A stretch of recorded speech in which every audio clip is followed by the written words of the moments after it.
think he's one of those dudes who's smart like a fox. He knows exactly what he's doing.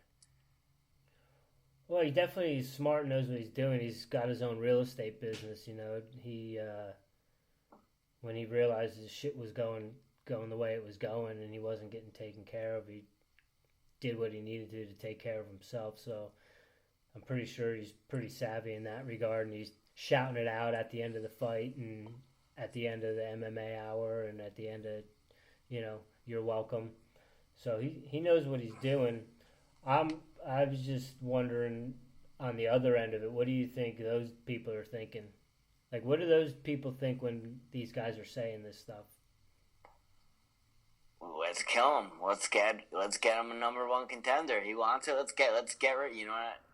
That's how I would think of it as a promoter who doesn't want people talking out about that stuff. But eventually, they're gonna have to pay these guys, man. Well, did you just? I just heard today on your welcome that the World Series of Fighting, they're changing they're like rebranding the whole organization, and they've got a guy coming in from, I think, from the NBA who's taken over. And I don't know if it's yearly or what the deal is with how they're working. I think it's kind of come at it from more of like an IFL type of approach, and there's going to be $1 million purse for every weight class. It's good incentive, man. The problem comes though with these guys that just they can't do anything. They can't get out of their contracts until they finish. That the UFC doesn't really let people out of their contracts, do they? No. So, what do you do? Do you just jump in the ring real quick again and finish out your contract, or? Yeah, you got to finish it out and get out of Dodge. You go where you can get sponsors and better opportunities. You can make more of a name for yourself outside. Because there's all those guys you got to compete with in the UFC. But if you're on a smaller platform, you're still getting some eyes. Bellator's on TV, World Series is on TV, the internet, there's Flow Combat, there's all that stuff. You're getting a platform. You can be a big fish in a small pond, build your name up, and then when it's time to go back to UFC or keep making money, you have options. What's the crossover like, though? What do you mean? How many people are paying attention to all of it? I don't know. I'm not as into it as I used to be. For a little period of time there, the UFC took up pro wrestling for me, and now pro wrestling is taken back over again, so I really don't know. I feel there's more educated fans out there today than there ever has been. I feel like I can have conversations with people more so these days and not want to kill myself, opposed to back in 2005, 2006, 2007, talking to someone about MMA in an Affliction t-shirt, you know what I'm saying? I feel people are more educated. Maybe that's just because I'm in Southern California and that's just part of the culture. But Jersey's got a pretty good fighting culture. We got some studs. Everyone knows Frankie. Everyone's been to Atlantic City for a show. Yeah, everybody knows somebody that's had a fight in a small show. Yeah. Yeah, I was just wondering what I'd love to be a fly on the wall when Dana hears the things that, some of these dudes are saying. But what do you expect? It's part of running a business. There's always going to be unhappy employees, and I feel the same way he feels. I'm on national television, and I'm getting paid less than a school teacher. Oh, that was the other thing from that, the World Series of Fight. Those guys are going to get a monthly stipend. That's rad. Let's see if it holds out. If they go under, we've seen so many startups come through and fall on their face trying to pay guys and do it. It's hard.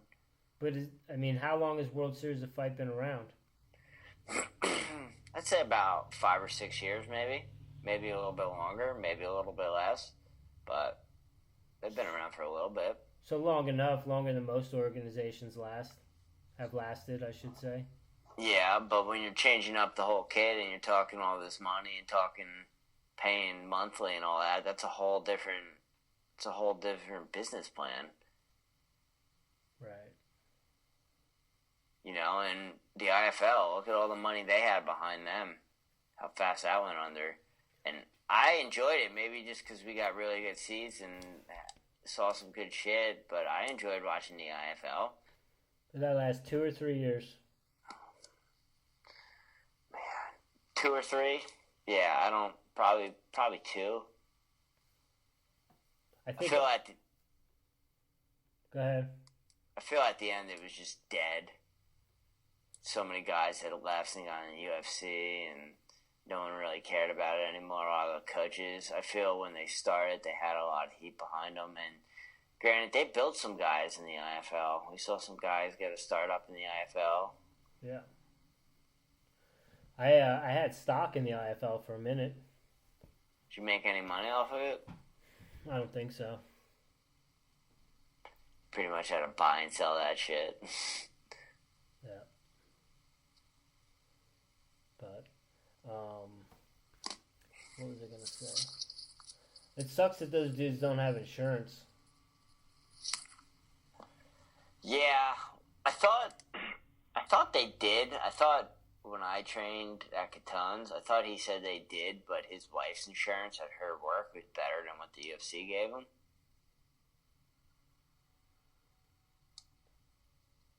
Yeah, I mean, I guess that was a big thing with Al, was that he wanted a specific type of knee surgery, and the UFC doctors wanted to do stem cell and said no, and we're only going to give him like $15,000 out of the $60,000 that the surgery was going to cost or whatever.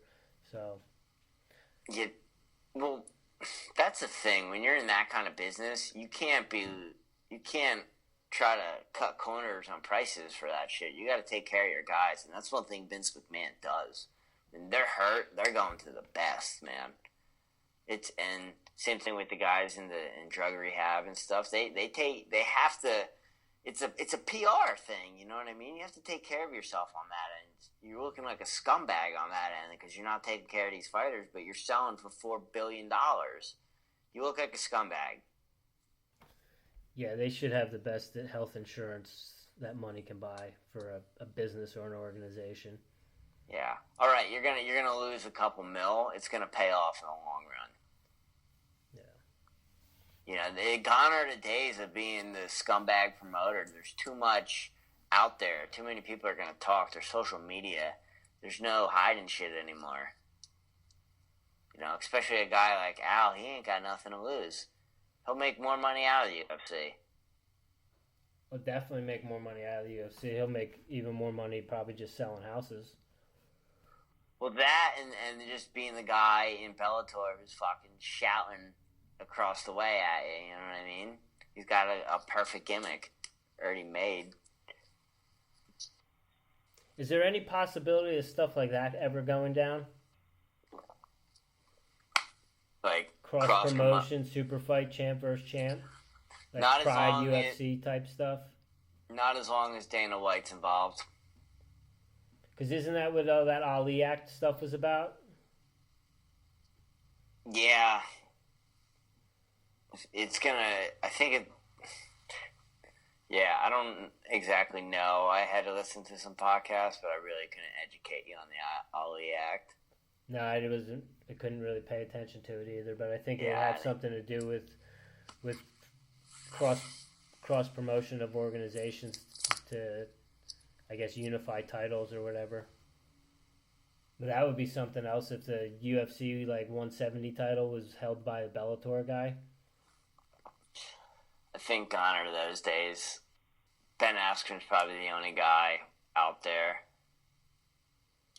You know, not to say someone coming up can't be a guy in the future, but I think Ben's the only guy out there that can come right in and grab a title. What about that Paul Daly dude? Nah. No? Can't wrestle. I don't know. He almost killed that dude the last fight he had with that knee. No, when he wins, dude, he wins. It's impressive, but I'll tell you, can't stop the double leg. But it'd be fun to see some of that stuff. You'd sell more pay-per-views, I would think. Yeah, for sure. But at a certain point, UFC's got the crop. Not for long. Not if they keep treating the guys the way they're treating, and these dudes are bouncing after their contracts are up. Well, it's going to be a thing when a UFC champ walks out. You know, lets his I guess they don't let your contract run out if you're a champ. But it'd be something if someone won a title on their contract and CM Punk'd it and just walked out with the title. The Diaz brothers would do something like that. Is one of them fighting? I feel like I've seen some stuff, but I don't know if it's real stuff or just fans making shit. I haven't heard anything. I know that Chael and Joel were talking about Al versus Nate. Like, that would sell. Yeah, I don't think Nate would go for that. Heel versus heel. Yeah. Well, Nate's not really a heel. Nate's like a Stone Cold Steve Austin. He's a baby face. That's a heel. He's a guy. He doesn't give a fuck if you like him, but everyone loves him. Right. I saw a video of Nick. He was like twirling some nunchucks. Did you see that? No, I don't. Not recently. I don't know if I'm assuming it was a recent video, but he does not look fit. It looks heavy. Yeah. He's always posting videos on his Instagram story. He's always at clubs partying and shit. Right? Yeah. And to me, that's not the Nick Diaz I fell in love with, dude. No. The Nick Diaz I fell in love with was the one who was hollering at all the fighters for being that and hanging out with all the fake plastic zombie bitches in Vegas, calling all that shit out. And now I see what he's got put up. I'm like, dude, what the fuck? Yeah.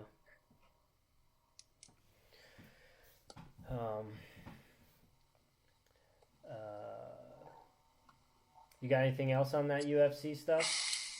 No, I mean, my only really following is you and Coleman talking to me about it. I haven't been following much. You have any interest in that next Dallas card in May? I don't even know who's on it, dude.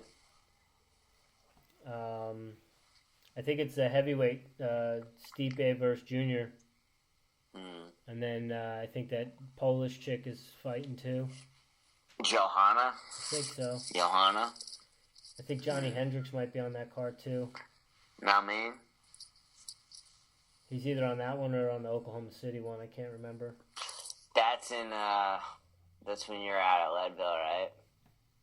Yeah, more than likely I'll be up there. It's like the end of June. But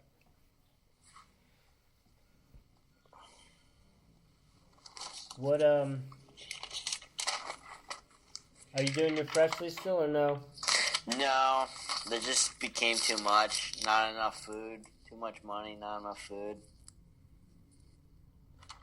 See, I have to disagree there, but well, that's why you got the fucking Tyler Durden going on over there. I gotta earn my carbs a little more, I guess. Turns out all these years, dude, I just thought it was bad eating habits from growing up as a wrestler. It turns out it's intermittent fasting.